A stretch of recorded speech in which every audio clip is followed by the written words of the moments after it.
Last year में जब मैं पेपर देकर आया ना नीट का, तो वो हाल था मेरा पेपर मिलाने के बाद कि वो सिर्फ मुझको पता है। जो डिप्रेशन हुई, जो एंजाइटी हुई और जो फील किया मैंने ना, वो सिर्फ मेरे अंदर तक रह गया। तो वो सारी चीज़ें आज मैं बताऊंगा। और मेरा जो स्कोर था ना 272, और उससे मैंने जो जंप मारा 665 का, उसकी स्टोरी क्या रही पूरे साल की, मैं वो सारी चीज़ें यहाँ पे शेयर करूंगा। So hello everyone, my name is Raj Yadav, currently pursuing my first year MBBS from Government Medical College Bijnor. I scored 97.6 percentile in JEE Mains, scored 91.2% in CBSE board exams. So जब मैं exam दे के आया ना इसका NEET का 2023 में, मेरे score बन रहे थे 272 जब मैंने सॉल्यूशन मिलाया। उसके बाद बहुत सारी चीज़ें चली, 1 हफ्ते 2 हफ्ते ऐसे बीते, मतलब क्या बताऊँ मैं। जस्ट कि मैंने 1-2 हफ्ते बस अपने बुक्स सब कुछ से मैं दूर रहा, जस्ट माइंड डाइवर्ट करने के लिए। बहुत सारी चीज़ें हुई, एंजाइटी, परेशानी, लोनलीनेस और बहुत बहुत सब बहुत कुछ था। उसके बाद 1-2 हफ्ते के बाद मैंने डिसाइड करा कि अब मैं तैयारी स्टार्ट करूँगा अपना प्रॉपर। और जो मैंने इस साल गलती करी है ना, वो सब कुछ मैं इस साल टैकल करूँगा। और मेरे से जो बेस्ट पॉसिबल हो पाता है ना, आई विल डू इट। वो किसी भी कीमत में मैं वो सारी चीज़ें कंप्लीट करूँगा। तो मैंने एक माइंड मैप बनाया। उस माइंड मैप का ये था कि मेरे को ये चीज़ पूरे साल फॉलो करनी है। मेरे को कब सिलेबस ख़त्म करना है, कितने मॉक टेस्ट लगाने हैं, कैसे रिवीजन करना है, कहाँ से क्वेश्चन प्रैक्टिस करना है, और बहुत सारी चीज़ें उसमें मैंने लिख रखी थी, है ना। उसके बाद मैंने क्या किया, वो सारी चीज़ें फॉलो करी पूरे साल। देखो यार, ये होता है ना कि इफ़ यू अगर तुम्हारे लाइफ में लिखा है ना कुछ, तो वो होता है, वो बेस्ट के लिए होता है। मैं फेल हुआ था ना, तो शायद वो भगवान की मर्जी थी, मैं फेल हो गया। लेकिन उस साल जो मैंने सीखा ना, लिटरली वो बहुत प्राइसलेस चीज़ है मेरे लिए। और वो मैं आज सारी चीज़ें शेयर करता हूँ तुम्हारे साथ कि मैंने वो क्या किया, कि मैंने वो जंप मारा 272 से 665 नंबर का। तो स्टार्ट करते हैं। सबसे पहली चीज़ जो मैंने इम्प्रूव की, वो इम्प्रूव की अपने मैंने टेस्ट पे। मैंने डिसाइड करा था कि इस साल मुझे बहुत सारे टेस्ट मॉक पेपर्स लगाने। सो मैंने क्या किया कि टिल दिसंबर मैंने डेली एक एक मॉक टेस्ट लगाता गया संडे को। और दिसंबर के बाद मैंने जनवरी से लेकर मई तक डेली एक मॉक टेस्ट लगाया। और नियर अबाउट मैंने 400 टू 500 मॉक टेस्ट लगाए थे लास्ट ईयर। 400 से 500 टेस्ट मैंने लगाए थे। उसके साथ साथ मैंने जेई मेंस के भी अलग से पेपर लगाए थे। मैंने 2020 से लेकर 2024 तक जेई मेंस का पेपर लगाया था। और जितना मेरे से हो पाता था ना, लाइक अगर कोई टीचर लाइक फिजिक्स वाला पे जो वो टेस्ट सॉल्यूशन कराते हैं ना, लास्ट ईयर का पढ़ा होता था रियल टेस्ट का, उन्होंने 3 घंटे का पूरा सॉल्यूशन करा रखा है। उन्होंने बता रखा है कि हाँ ये टेस्ट में ये चीज़ ऐसे हमें अप्रोच करनी है। मैंने वहाँ से सीख ली। फिर मैंने ये चीज़ अपने लिए रखा था कि अगर वो टेस्ट जो हो रहा है ना, अगर उसमें कम नंबर आ रहा है ना, तो उसमें डिसअपॉइंट नहीं होना है। दूसरी चीज़ कि जितनी गलतियाँ वहाँ से निकलनी है ना, मुझे उससे सीख लेनी है।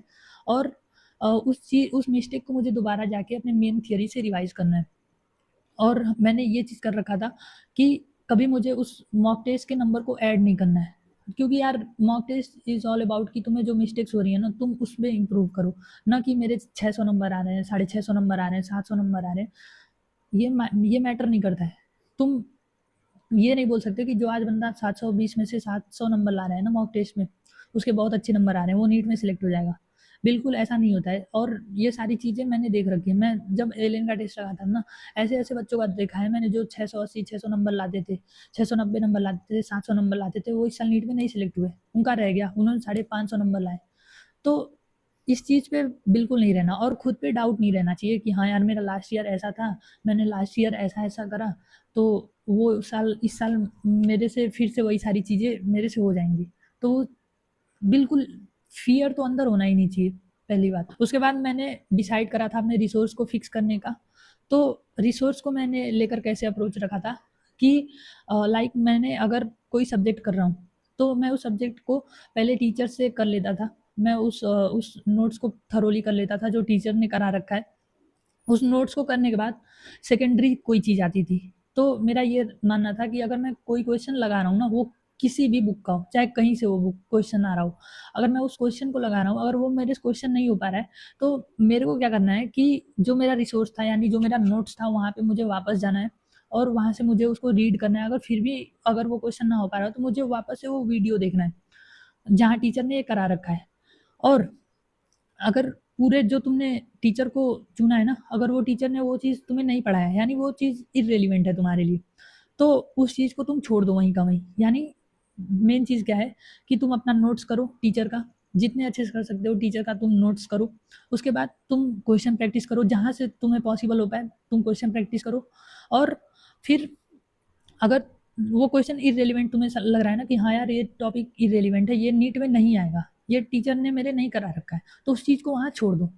तो तुम्हें क्या करना है, सबसे इम्पोर्टेंट कि तुम्हें रिसोर्सेज फिक्स रखने हैं कि मेरे को क्या रिलेवेंट है वो चीज़ करना है, क्या नहीं है उसे नहीं करना है। और सबसे जो इम्पोर्टेंट बात है कि तुम्हारे टीचर ने जो जो चीज़ें करा रखी है ना, उसका तुम एक क्या करो कि उसका एक शॉर्ट नोट्स बना लो। लाइक मैंने पूरा एक चैप्टर पढ़ लिया, तो मैंने उसका एक शॉर्ट नोट्स एक जगह बना लिया, ताकि एंड में जाके जब हम मॉक टेस्ट दे रहे हो तो उस चीज़ को हम प्रॉपरली रिवाइज कर पाएँ, हमारा ज़्यादा टाइम ना कंज्यूम हो। उसके बाद मैंने रिवीजन कैसे करा था कि मैंने जैसे पहली रीडिंग कर ली, पहली रीडिंग करने के बाद मैंने वहाँ पे हाईलाइट कर लिया जो मेरे को वहाँ पे चीज़ें नहीं आ रही हैं। उसके बाद जो मेरी गलतियाँ हैं वहाँ पे मैंने उसको हाईलाइट कर लिया, इंपॉर्टेंट टॉपिक्स हैं जो उसको हाईलाइट कर लिया, जो लास्ट ईयर का ट्रेंड है मैंने उसको हाईलाइट कर लिया। उसके बाद जब मैं सेकंड रीडिंग, थर्ड रीडिंग या एग्ज़ाम के पहले जब मैं वो रीडिंग करने आ रहा हूँ, तो मैं वहाँ पे वो चीज़ अपना रिवाइज़ कर ले रहा हूँ सबसे पहले, ना कि जो चीज़ें मुझे आती हैं मैं उसको देख रहा हूँ। सबसे पहले जो हाइलाइटेड पॉइंट्स है पहले मुझे उसे रिवाइज़ करना है। उसके बाद जो छोटी-छोटी चीज़ें हैं वो तो बैक ऑफ द माइंड होती हैं, वो देखने के बाद हमारे दिमाग पे वो सारी चीज़ें चढ़ जाती हैं। तो सबसे पहले हाइलाइटेड पॉइंट्स हमें रिवीजन के टाइम पे याद रखने हैं। यार देखो यार, तुमको कोई प्रॉब्लम हो रही हो ना, तो you can mention in comments, या तुम मेरे को पर्सनली मैसेज कर सकते हो। तुम्हें कुछ भी दिक्कत हो रहा हो ना, जस्ट कमेंट और मैसेज मी पर्सनली। और मेरे से जो जितना हेल्प हो पाएगा I will there for you. और अगर वीडियो अच्छी लगी हो तो सब्सक्राइब करो, लाइक करो, शेयर करो फ्रेंड्स के साथ। और मैं अगली वीडियोस डालता रहूँगा, जो अगर तुम मेंशन करोगे टॉपिक्स, वो सारी वीडियोस भी डालता रहूँगा, और जो तुम्हारे लिए रिक्वायर्ड है ना वो सारी वीडियोस मैं इस चैनल पे डालता रहूँगा। So stay happy, all the best.